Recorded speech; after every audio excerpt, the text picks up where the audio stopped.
तो कैसे हैं आप? आशा करता हूँ आप सब बहुत अच्छे होंगे। तो आज जैसे कि आपको पता है कल मेरा एक वीडियो अपलोड हुआ था यूट्यूब पर, उसी सीरीज को आगे कंटिन्यू रखते हुए आज हम उसके नेक्स्ट टॉपिक पर आए हैं। कल मैंने आपको कुछ की पॉइंट्स बताए थे, उन्हीं की पॉइंट्स को मैं एक बार आपका रिवीजन कराना चाहूंगा। उसके पश्चात हम इनके अभ्यास प्रश्न और उत्तर पर बढ़ेंगे। ठीक, सबसे पहले मैंने कल जब आपको की पॉइंट बताए थे तो मैंने आपको कुछ की पॉइंट्स के अंतर्गत बताए थे। मैंने आपको खाद्य स्रोत बताए थे, मैंने आपको प्रकरंद बताया था, मैंने आपको शाकाहारी, मांसाहारी, सर्वाहारी, खाद्य स्रोत और संगठक ये बताए थे।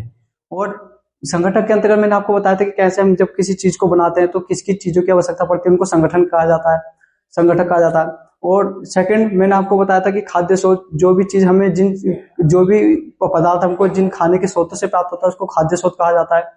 मैंने आपको उसी के अंतर्गत प्रकरण बताया था कि कैसे मधुमक्खियां विभिन्न प्रकार के फूलों से मीठे रस को एकत्रित करती हैं, इकट्ठा करती हैं और फिर वो शहद को पूरे साल भर के लिए अपने छत्ते में इकट्ठा करके रखती हैं। उसके बाद मैंने आपको शाकाहारी, मांसाहारी, सर्वाहारी बताया था कि शाकाहारी के अंतर्गत जो पौधे या पौधे से बने उत्पाद को खाता है, जो भी पौधे के द्वारा हमें प्राप्त होता है उसको खाता है, उसको शाकाहारी।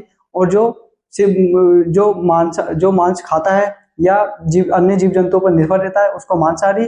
और जो पौधे या पौधे से बने उत्पाद और जीव जंतु को दोनों को खाता है उसको सर्वाहारी कहा जाता है। ठीक, उसी को हम आगे बढ़ाते हैं और आपको इन प्रश्नों के जवाब आपने देने हैं। ठीक, तो आपका पहला क्वेश्चन है, आप ध्यान से देखेंगे। पहला प्रश्न है आपका, क्या सभी जीवों को एक ही किस्म के भोजन की आवश्यकता होती है? तो जैसा आपको मैंने कल बताया था, तो इसका उत्तर होगा कि नहीं। क्यों? मैंने आपको बताया था कि जब हम कल जीवों के बारे में पढ़ रहे थे और अभी भी मैंने आपको रिवीजन के तौर पर बताया कि जीवों को हम शाकाहारी, मांसाहारी और सर्वाहारी के तौर पर जानते हैं।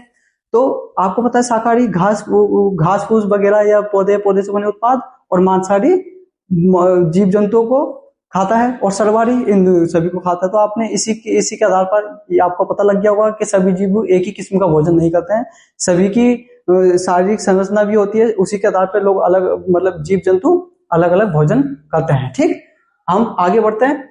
दूसरा आपका हमारा प्रश्न है कि 5 पौधों के नाम लिखिए तथा बताइए इनके कौन से भाग का उपयोग खाद्य पदार्थ के रूप में होता है। तो मैंने आपको बताया था कि 5 पौधों के नाम और इनके कौन से भाग का उपयोग खाद्य पदार्थ के रूप में होता है। तो 5 पौधों के नाम मैंने आपको बताया था, 5 पौधों के नाम ले लीजिए आप। ठीक है, 5 पौधे के नाम लीजिए। जैसे मान लीजिए मूली, हमने उसमें से एक पौधा लिया मूली। तो मूली का सिंपल सा बात है कि आपने देखा होगा मूली के ऊपर की पत्तियां पत्ते के रूप में फॉर्म में, और नीचे वो जो उसकी जड़ें होती है जड़े के रूप में हमको मूली प्राप्त होती है। तो पहला आपको पता चल गया कि हमने मूली की हमको क्या मिली, जड़ मिली, तो हम जड़ का उपयोग खाने के रूप में करते हैं, पहला। दूसरा हमको मिला तने। आपने देखा होगा जो आलू का पौधे को उगाइए तो आलू तने के फॉर्म में बनता है। आपने ऊपर देखा होगा कि ऊपर उसका पौधा आता है और नीचे आलू तने के जगह काम करता है। लेकिन मैं उससे पहले आपको कुछ चीजें और बताना चाहूंगा जो इसमें आप विशेष रूप से ध्यान रखोगे। जैसे जड़ के अंतर्गत मैंने आपको मूली का एग्जांपल दिया, तो मूली के जैसे आपको गाजर भी होती है और चुकंदर भी होता है और शकरकंद भी होता है। ये मैंने 4 नाम उसी के सीरीज में लिख रखे हैं। हो सकता है कि आगे से भावी समय में जैसे कोई उसका क्या बोलते हैं सैनिक पब्लिक स्कूल की तैयारी करता है, कोई नवोदय की भी तैयारी करता है, तो हो सकता है साइंस के क्वेश्चन कुछ ऐसा इनके आधार पर कुछ बेहतर क्वेश्चन बनाया जा सकता है कि इसमें से कौन सा पौधे को तने के रूप में उपयोग किया जाता है। ठीक, तो दूसरा में हम आए तने में, तो मैंने बताया कि तन आलू, अदरक और गन्ना। तने के फॉर्म में जो पौधे का भाग बनते हैं वो आलू है, अदरक है और गन्ना है। आपने देखा होगा गन्ने के नीचे जड़ें होती हैं और डायरेक्ट ऊपर को तने के फॉर्म में गन्ना डेवलप होता है, जिसमें उसका रस बनता है और उसका हम सेवन करते हैं या उपयोग में खाने के उपयोग में आता है। आलू का भी यही रहा और अदरक का यही रहा। तो ये ऐसे पौधे हैं और इनसे बनने वाले उत्पाद हैं जो तने के फॉर्म में हमें मिलते हैं। और तीसरा आपका आया पत्तियां। तो पत्तियां में मैंने आपको बताया पालक, और दूसरा आया मेथी, और तीसरा आया लहसुन। ये तीनों पत्ते के फॉर्म में हमको प्राप्त होते हैं। और चौथा आ जाइए फूल। आपको पता है कि फूल तो डायरेक्टली वो हमको पौधे से प्राप्त होता है, ये तो आपको अच्छे से पता है। लेकिन फूल के रूप में भी पौधे के कुछ भागों को प्राप्त होते हैं। फूल के वो फॉर्म में कौन सा हमको प्राप्त हुआ? तो आपने देखा होगा ब्रोकली और गोभी फूल, वो फूल के फॉर्म में रहता है और जिसका हम उपयोग भोजन के रूप में करते हैं। और एक आ गया आपका फल के रूप में। तो आपने देखा होगा हम आम खाएं, सेब खाएं या संतरा खाएं तो वो तो हमको डायरेक्ट फल के फॉर्म में प्राप्त होता है, जिसको हम फल के रूप में हम उसको भोजन फल के रूप में लेते हैं। ठीक, हम आगे चलते हैं। अब आया आपका बीज।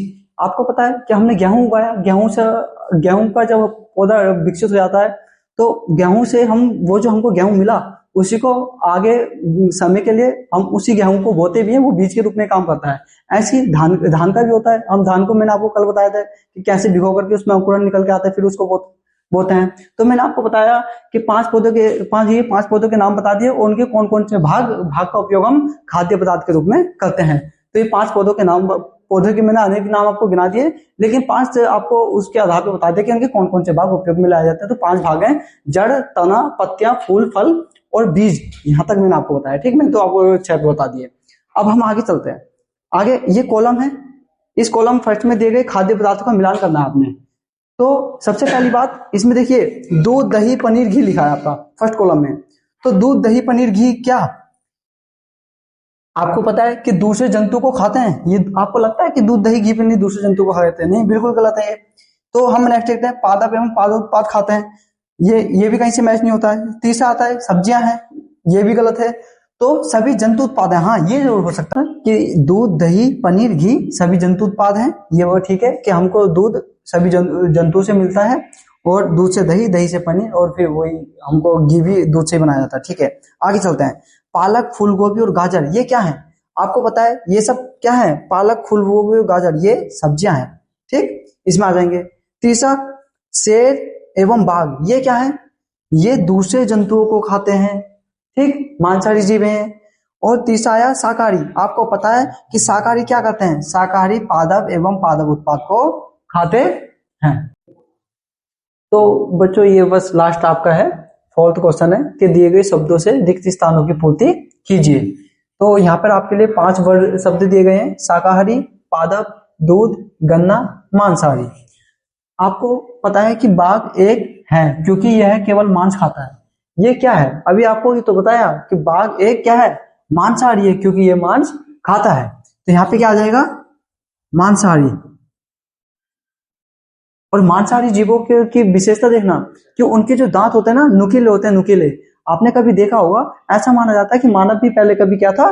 मांसाहारी था। क्योंकि वो ऐसा होता है कि मुंह में आपको पता है 2 1 2 3 दांत का फॉर्मूला होता है। 2 1 2 3 2 1 2 3 का मतलब क्या हुआ कि जो आप ऊपर दांतों का सेट और नीचे दांतों का सेट एक के ऊपर एक नीचे रखिए तो जो स्टार्टिंग क्या हो जाएंगे उनको बोलते हैं इंसाइजर। और उसके बाद एक दांत नुकीला आएगा साइड का, उसको बोलते हैं केनाइन। तो इसकी विशेषता ये आपने कभी भी देखा होगा, आप जब गन्ना छीलते होंगे तो साइड से छीलते होंगे।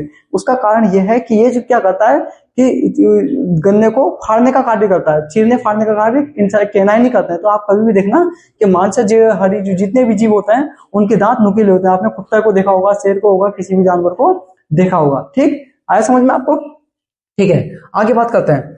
तो उसके बाद नेक्स्ट आपका हिरण केवल पादप उत्पाद खाता है और इसलिए इसे क्या कहा जाता है? शाकाहारी कहा जाता है। अभी आपको बताया कि जो भी पादप या पादप से बने उत्पाद खाते हैं उन्हें शाकाहारी कहा जाता है। और आपको पता चल गया कि शाकाहारी किसे कहा जाता है, ये मैं आपको कई बार बता चुका हूं। ठीक, अब आगे आ गया कि तोता केवल उत्पाद खाता है। क्या उत्पाद खाता है? शाकाहारी, यह हमने यहाँ पे भर दिया है। उसके बाद मांसाहारी भी फिलअप हमने कर दिया है, शाकाहारी, मांसाहारी। उसके बाद क्या? पादप। देखो तोता केवल क्या आता है? पादप उत्पाद खाता है। आपने देखा होगा कि यहां से हमारे पास 3 ऑप्शन और बचे हैं, 3 विकल्प और हैं, पादप, दूध और गन्ना। तो दूध तो आएगा नहीं, दूध तो पिया जाता है, खाया तो जाता नहीं। यहाँ पे गन्ना आ गया तो गन्ना आपको पता है तोता नहीं छील सकता। तो सिंपल सी बात है, यहाँ पर क्या आएगा? पादप आएगा। ठीक, तो तोता केवल पादप और पादप उत्पाद खाता है। ठीक है, अब नेक्स्ट क्या आपका? जो हम पीते हैं वह प्रायः गाय, भैंस या बकरी से प्राप्त होता है। तो हम क्या पीते हैं? सिंपल सी बात है, लास्ट बचा है, अब तो आप लगा ही दोगे, समझदार हो। यहाँ पे आएगा दूध। तो जो दूध हम पीते हैं वो गाय, भैंस या बकरी से प्राप्त होता है, इसलिए यह जंतु उत्पाद है। सिंपल सी बात है। लास्ट बचा डॉ, क्या? हमें चीनी मिलती है। अच्छा, ये चीनी किससे मिलती है? आपको गन्ने से तो मिलती है, ये तो आपको सभी को पता होगा कि गन्ने से चीनी हमें प्राप्त होती है। ठीक, तो ये आपका पूरा एक चैप्टर कंप्लीट हुआ। कल आपको मैंने की पॉइंट सारे बता दिए थे, आज मैंने उसके क्वेश्चन आंसर भी आपको कंप्लीट करा दिए। अगर आप बुक से नहीं पढ़ पाते हो तो आप एक बार इन वीडियो को जरूर देखना, इनका मल्टीपल टाइम रिवीजन करना, आपको बुक से पढ़ने की आवश्यकता नहीं होगी।